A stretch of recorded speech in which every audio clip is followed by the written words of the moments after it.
Welcome back to the T-Work podcast. This week we're doing a little bit something different here. Adam doesn't actually know we're doing this. We couldn't get a guest in time to release another episode, so we brought Quinnten back on here, and he's been talking up some game about starting a podcast, so we're going to start on here first, see if it works, and go from there. So let me pass it to Quinnten and let him introduce the podcast idea, and we'll go from there. So this is pretty much just dumb stuff that I say and think about on a day-to-day basis. This little segment is called Questioning Questions with Quinnten.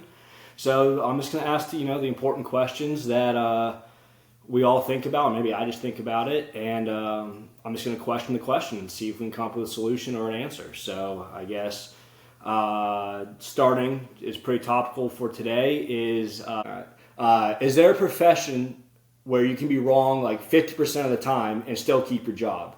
And the profession that I think of the most is like meteorologist. Like I feel like here in Florida, they're just like, oh yeah, there's a chance of rain today, and then it doesn't rain, but it's like, oh, I said it, so there's a chance. So like the weather app today said what, like a 30% chance of rain? 30% for the day, but then when we were out at the pool, it said 0% chance in the next hour. And we got rained on. As it was thunder and lightning and raining currently as we were looking at the app. So like my question is there another like profession where you can be wrong majority of the time? My first thought is like a sports, like the people who do like the pregame shows, like NFL, like Fox Sunday or whatever their show is, or like ESPN on like College Game Day. Like once you have the job, you can just predict every game wrong, but you're going to keep your job. But is that the majority of their job? Like that's part of their job, but they're also doing analysis of the players themselves in the game, that like what plays they run, the analysis of the previous game, showing highlights, talking sort of the fundamentals of the game. So I don't know if it's fully their job to just predict who wins. Where like, but I feel like that's a majority of the like. But sports, you're judged on wins and losses. It's a team for the most part. Every sport, asterisk caveat, is a team sport judged on wins and losses. Yes, but that's a coach or a player. And a reporter is reporting on what's going on in previous games and then predicting future games. So it's not solely just to predict their future games.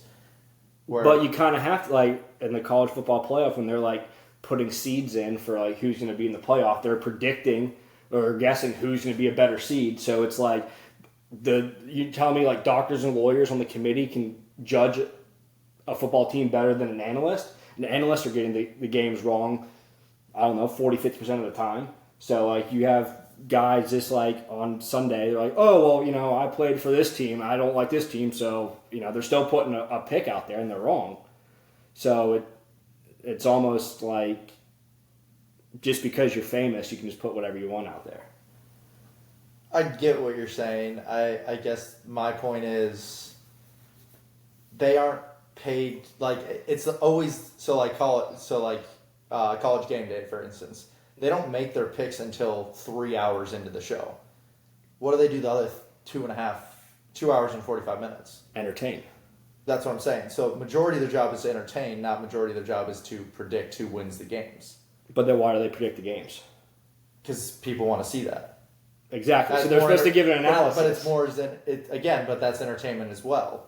Where as a meteorologist, your job is to help people predict the future of the weather so they can prepare for their day. That is your 80%, 90% of your job. But they're wrong. So how do they stay employed? Well, I'm agreeing with you on that. But I'm going back to the sports reporter, comparing the two. I don't know if I agree with the sports reporter there. Yeah, I don't know. I just feel like there needs to be a higher standard for meteorologists. So. Oh, no, I agree with you, and I'm going to kind of shit on my own industry, finance. Yeah, you suckers. Jeez. I mean, a lot of people in the finance world get stock picks wrong, or they get industry pick wrong, and then you have meme stocks go to the moon. Shout out Hawk Tua, or what was that? Tua coin, or whatever it was. Well, before she rug pulled that. Yeah. So, but hey, spit on that thing. Do we want to keep that in? We'll see how it goes. All right. So I'm trying to think of any other jobs. Well, I mean, professional baseball players.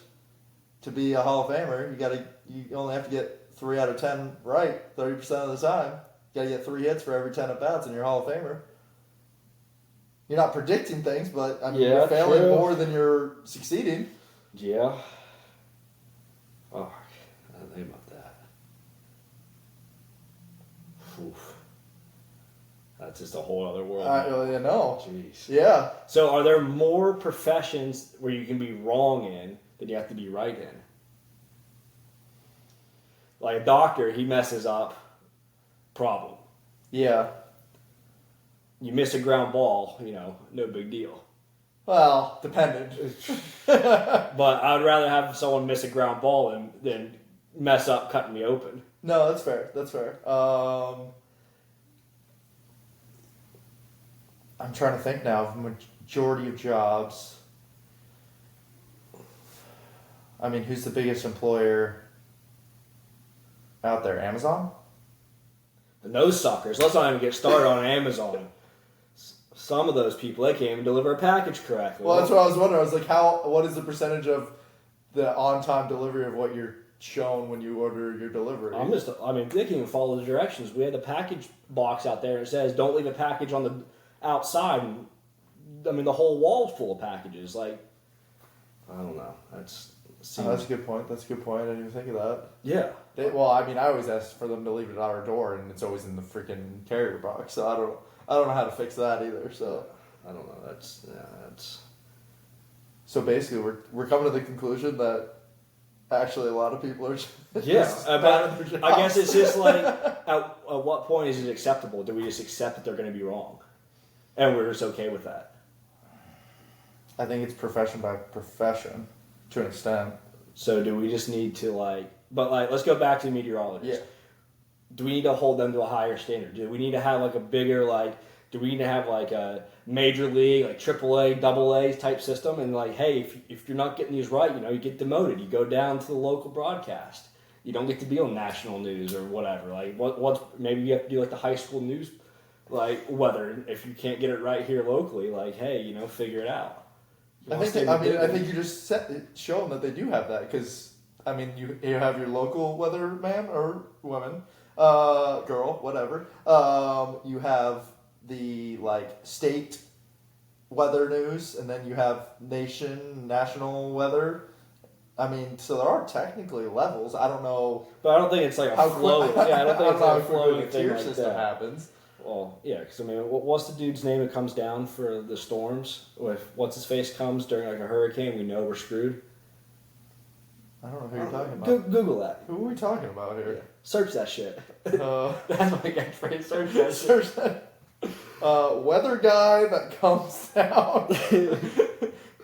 Comes down for hurricanes. Let's see if ChatGPT can figure this out. Is it Tom Sawyer? No, not Tom Sawyer. Hurricanes to live broadcast.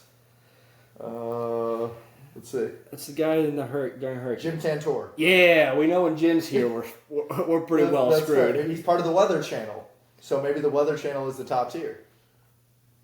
Okay, so I guess major local news stations, are they more focused on delivering what's going on around us and not necessarily the weather? So they don't care about the weather people. So they just hire any Tom, Dick, and Harry and just hope for the best. Yeah, I don't know, because you got to go to school for it. You got to study maps and shit. There's pre-qualifications. You can't just What's the best meteorologist school, or for meteorology program? Best meteorology program. Search that shit. Your favorite place, University of Oklahoma. Ah, damn. Then Penn State, then Florida State, then University of Wisconsin, Texas A&M. See, I think that needs to be But but ChatGPT went farther and said choosing the school based on your goal. So first goal, broadcast, TV meteorologist, you go to OU, Penn State, or Linden. If you want severe weather or storm chasing, you go to OU. Tropical or hurricane forecasting, you go to FSU. Well, that's probably why they fuck up all the time. FSU's not that great. Is out partying their ass off every weekend. Satellite remote sensing, Wisconsin. government research, and then NOAA, OU, FSU, or Texas A&M. So, like, I guess there's a different type of role, too. But, like, TV meteorologist is OU. Well, that explains it. I mean... Problem solved. So, This question is no longer question. It's all OU's fault. Yeah, I don't know. I mean, I know what the next question I want to ask is, but I feel like we should save that one for another time. We definitely can. I mean, we can end it here. Just give a quick preview here and not piss Adam off too much with him not being part of this episode. This shit's 11 minutes long? Yeah. Oh. How long did it feel? I don't know. Didn't feel that long or felt longer? Both. Okay. At the same time. Well, we're going to end it here. Appreciate all you guys listening. This was a short episode this week. We'll have many more because Quinnten always has different questions to ask that are out there and debatable. So thank you guys for listening. See you later.